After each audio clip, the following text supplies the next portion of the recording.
सभी साथियों को मैं नमन करता हूँ। हमारे साथ इस प्रांत के अध्यक्ष भाई सोमेन ढाका जी, जो पश्चिम प्रांत के हमारे अध्यक्ष हैं, उत्तर प्रदेश के सह प्रभारी दिल्ली के विधायक अनिल झा जी, हमारे निवर्तमान प्रदेश के अध्यक्ष भाई सबाजीत सिंह जी और हमारे सह प्रभारी पश्चिम प्रांत के और दिल्ली के विधायक चौधरी सुरेंद्र सिंह जी, सभी पत्रकार बंधुओं को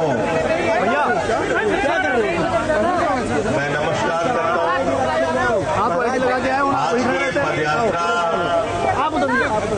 किस उद्देश्य से है, मैं 2-4 मिनट में अपनी बात कह के फिर सभा का कार्यक्रम होगा। कल अंकुश चौधरी जी ने बताया, हमारे जिला अध्यक्ष जी ने, कि इस यात्रा की परमिशन में बहुत आनाकानी की गई प्रशासन के द्वारा, जिसके कारण बहुत सारे साथियों में ये संदेश गया कि शायद प्रशासन पदयात्रा की अनुमति नहीं देगा। उत्तर प्रदेश में 4 चरणों की पदयात्रा हमारी हो चुकी है। सरयू से संगम पहली यात्रा थी, दूसरी यात्रा रामपुर से अमरोहा थी, तीसरी यात्रा मिर्जापुर से काशी वाराणसी सारनाथ की थी, चौथी यात्रा आगरा से मथुरा तक की थी, और ये 5वें चरण की यात्रा मेरठ की क्रांतिकारी धरती से गाजियाबाद तक की है। 16 से 20 मई तक यात्रा चलेगी। और इस दौरान हमारा सबसे बड़ा मुद्दा है रोजगार दो और सामाजिक न्याय दो। अभी आपने देखा किस तरीके से नीट का पेपर लीक हुआ। भारतीय जनता पार्टी के शासन में 93 पेपर लीक हो चुके हैं। उत्तर प्रदेश हो, बिहार हो, मध्य प्रदेश हो, राजस्थान हो, गुजरात हो, हरियाणा हो, ज्यादातर भारतीय जनता पार्टी शासित राज्यों में पेपर लीक हुआ है। और नीट का पेपर लीक होना, नीट के पेपर लीक होने से करीब 22 लाख छात्रों का भविष्य प्रभावित हुआ है। और 93 पेपर लीक के कारण जो प्रभावित लोग रहे, उनकी संख्या करीब 4 करोड़ है। उनके परिवारों को जोड़ लीजिए तो करीब 20 करोड़ लोगों के पेट और पीठ पर छुरा मारने का काम भारतीय जनता पार्टी की सरकार ने किया है। इसलिए हम रोजगार के सवाल पर ये पदयात्रा लेकर निकले हैं। और जब हम रोजगार की बात करते हैं तो हम नौजवानों के सरकारी नौकरी की भी बात करते हैं। हम जो रेहड़ी पटरी वाला, ठेले वाला, जो उसकी दुकान उजाड़ी जाती है, बुलडोजर चलाया जाता है, उसकी भी बात करते हैं। और हमारे दिल्ली के, मेरठ के, गाजियाबाद के, नोएडा के जो व्यापारी उजाड़े जाते हैं, हम उनका भी सवाल उठाते हैं।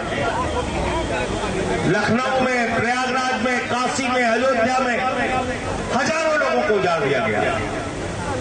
तो जब हम रोजगार की बात करते हैं तो मैं निवेदन करता हूं आशा बहुओं से, शिक्षा मित्रों से, मैं निवेदन करता हूं रोजगार सेवकों से कि सब लोग आइए, इस यात्रा का हिस्सा बनिए। दूसरा विषय है सामाजिक न्याय का। आज जिस तरह से उत्तर प्रदेश में जाति के आधार पर भेदभाव किया जाता है, तभी हम देखते हैं पासी समाज के बुजुर्ग को मंदिर की सीढ़ियों पे पेशाब करवाई जा रही है। कभी हम देखते हैं कि किसी दलित को घोड़ी पे नहीं चढ़ने दिया जाता। ये सब प्रथा बंद होनी चाहिए। बाबा साहब डॉक्टर भीमराव अंबेडकर जी का संविधान हमको बराबरी से जिंदगी जीने की गारंटी देता है। तो दूसरा विषय हमारा वो है कि हम सम्मान के साथ अपनी जिंदगी जी सकें, जाति और धर्म के आधार पर भेद न हो। कभी मुसलमानों को टारगेट करके, कभी दलित को टारगेट करके, कभी पिछड़ों को टारगेट करके, ये जो उत्तर प्रदेश की व्यवस्था चल रही है, ये रुकनी चाहिए, बदलनी चाहिए। और मैं आप सबसे, मेरठ के लोगों लोगों से अपील करना चाहता हूं, यात्रा अभी 5 दिनों तक चलेगी। आज से इसकी शुरुआत है, 20 को समापन है। ज्यादा से ज्यादा संख्या में कोई 1 दिन के लिए आ सकता है तो 1 दिन के लिए आए, कोई 2 दिन के लिए आ सकता है तो 2 दिन के लिए आए। मैं तो कह रहा हूं कोई 1 घंटे के लिए भी यात्रा में आ सकता है तो आए, इस यात्रा का हिस्सा बने, क्योंकि जब इस यात्रा का इतिहास लिखा जाएगा तो आपका भी नाम दर्ज होगा कि आप भी नौजवानों के रोजगार की लड़ाई लड़ रहे थे, किसानों के रोजगार की लड़ाई लड़ रहे थे, आप भी सामाजिक न्याय की लड़ाई लड़ रहे थे और जाति धर्म के नाम पर भेदभाव मिटाने की लड़ाई लड़ रहे थे, आप भी लड़ रहे थे, गन्ना किसानों की आवाज उठा रहे थे, आप भी लड़ रहे थे, किसानों के फसल के सही दाम दिए जाने के लिए लड़ रहे थे। तो मैं इतनी बात कहूंगा, आपका कोई प्रश्न हो तो आप पूछ सकते हैं। से बातचीत हुई कि 4 चरणों की पदयात्रा में आपने अनुमति दी, कोई दिक्कत नहीं हुई, तो मेरठ में कैसी परेशानी है? तो इसलिए फिर बाद में उन्होंने जो भी समझा हो, हम तो पदयात्रा करते ही हमने तय कर दिया था, ट्विटर पे लिख भी दिया था, तो बाद में उन्होंने अनुमति दी पदयात्रा के लिए। अब प्रशासन अपना काम करेगा, हम अपना काम करेंगे।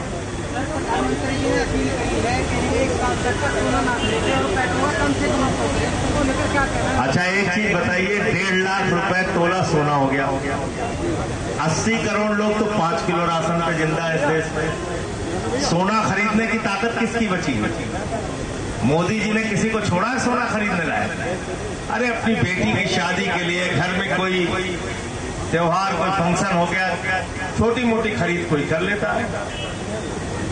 सबसे ज्यादा सोना अगर जांच कराई जाए तो मोदी जी के मित्रों के पास निकलेगी।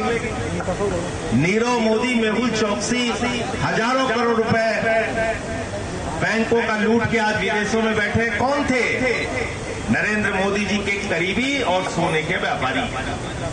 तो सोना तो मोदी जी के दोस्तों के पास है, इस देश की आम जनता कहां से सोना खरीद पाएगी?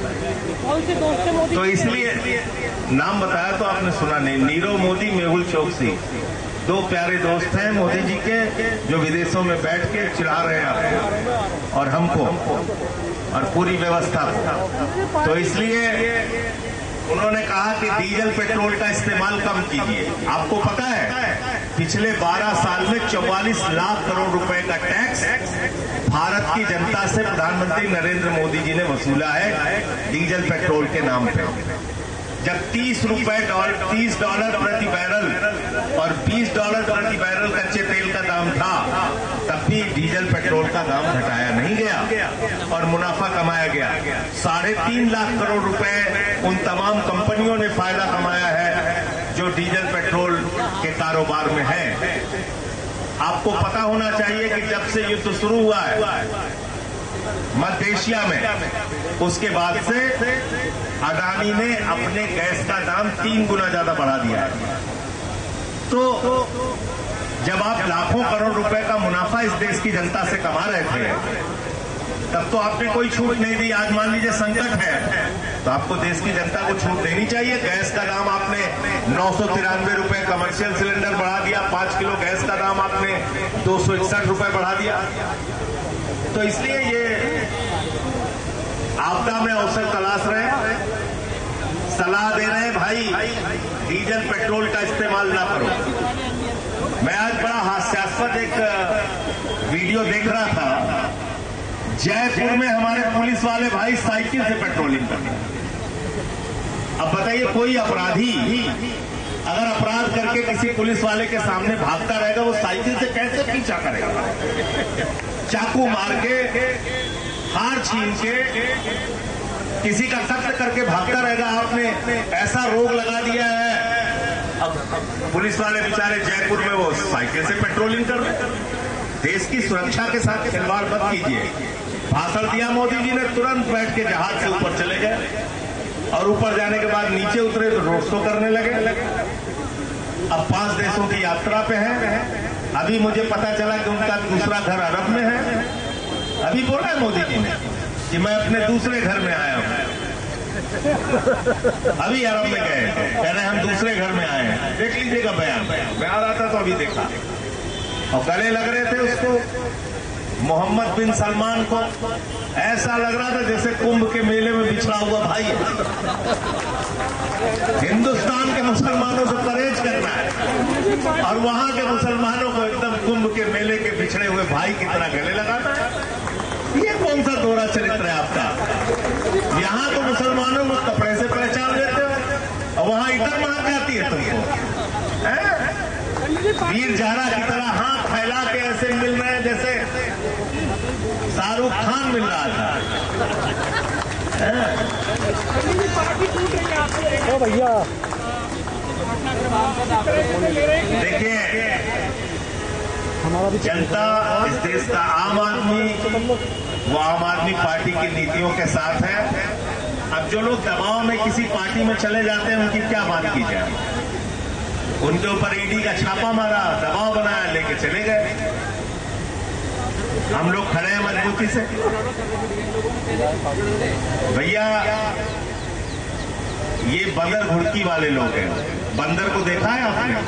खो खो खो खो करके आते हैं, अगर डट के आप खड़े रहे तो भाग जाते हैं। तो बंदर घुड़की से जो डर गए वो इनके साथ चले गए। हम लोगों को भी तो जेल भेजा था, 183 दिन रह के आए। और अभी भी कहते हैं कि मोदी जी और उनकी सत्ता में जितनी ताकत है लगाइए हम लोगों के ऊपर, हम लड़ेंगे आपसे। तो तय करना पड़ेगा।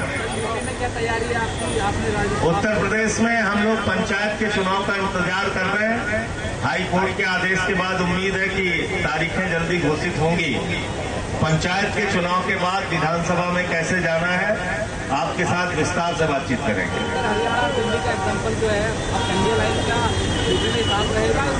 देखिए, मैं ऐसा मानता हूं कि अभी फिलहाल सभी विपक्षी पार्टियों को एकजुट होकर चुनाव साफ सुथरा इस देश में कैसे हो, निष्पक्ष कैसे हो, इसकी लड़ाई लड़नी चाहिए। और उस लड़ाई में हम लोग साथ हैं। एसआईआर के मुद्दे पे हमने विपक्ष का साथ दिया था पार्लियामेंट में भी। जब बिहार का चुनाव हुआ था हमने पहले बता दिया था एनडीए जीतेगी एक तरफा, एसआईआर हुआ तो इसलिए अभी चुनाव को निष्पक्ष कैसे कराया जाए इसकी लड़ाई सबको मिलकर लड़नी पड़ेगी। 100% बेईमानी से हुआ है, 100% बेईमानी से हुआ है। 6 lakh voter final voter list बनने के बाद बढ़ाए गए बंगाल में। कोई जवाब देने वाला है? 27 लाख वोटर लॉजिकल डिस्क्रिपेंसी के नाम पे काट दिया गया। हिंदी में बोलो तो तार्किक विसंगति। आज तक ये कैटेगरी कभी सुना नहीं होगा आपने। जब से मैं वोट दे रहा हूं, समझदार हुआ, तभी ये कैटेगरी नहीं सुनी जिस कैटेगरी के नाम पे 27 लाख वोट बंगाल में काट दिए गए। कौन सा चुनाव हुआ बताइए? सुप्रीम कोर्ट कह रहा है अगली बार वोट दे देना। समझ लीजिए क्या चुनाव हुआ।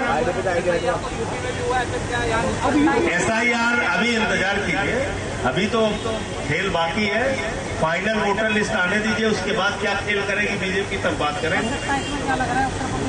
बस धन्यवाद जी। 27 में बीजेपी